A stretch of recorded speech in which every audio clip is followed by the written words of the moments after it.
If nahihirapan ka to build healthy habits to achieve your goals, I think kailangan mo na ng accountability. Sa video na to, pag-uusapan natin is about having a accountability partner or accountability community or group.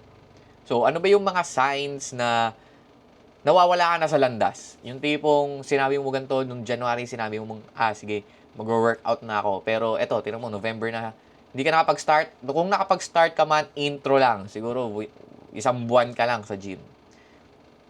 So, if lagi mong nakikita yung sarili mo na intro boy, laging nag-start sa day 1, lagi na ng day 1, week 1, wala masyadong progress, and also, feeling mo mag-isa ka lang sa journey mo na ang lungkot.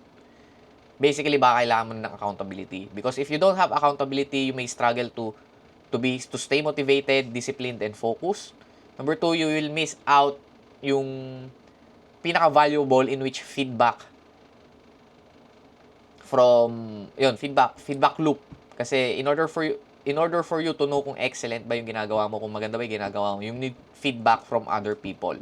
And number 3, you will miss the chance to achieve kung ano ba talaga yung goal na gusto mo. For example, sa fitness, weight loss, kung wala kang accountability, mas prone ka to intro boyish.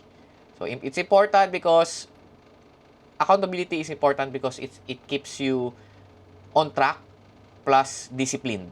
Kasi, kapag meron ka accountability partner, coach, or group, kapag may sinabi kang commitment, is kailangan mag-follow through ka. Kasi mahihiya kang hindi gawin. Kasi sinabi mo na sa kanila kunwari gagawin ko to. Pero, hindi mo ginawa, mahihiya ka sa kanila. Kasi kung ikaw lang sinabi mo sa sarili mo na, gagawin ko to. Pero, ikaw mapagpatawad ka sa sarili mo eh. So, papatawarin mo yung sarili mo. So, sige, okay na lang. Next time na lang. Pero kapag may hiyang kasama, may accountability na kasama, mas malaki yung chance na mag-follow through ka. Okay? So, I want you to find accountability partners or accountability communities or accountability coaches.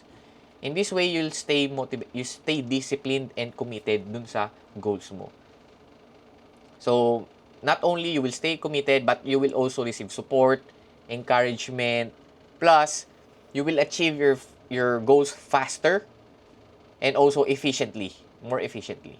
So, in that way, you're true to your words. Kung sinabi mong day 1 ko na ngayon, at least 3 months, magiging consistent ako. Sinabi mo yun sa coach mo, sinabi mo yun sa partner mo, sinabi mo yun sa accountability group mo, then, you need to follow it through. Kasi mas nahihiya pa tayo sa ibang tao kaysa sa sarili natin. So, yun lang.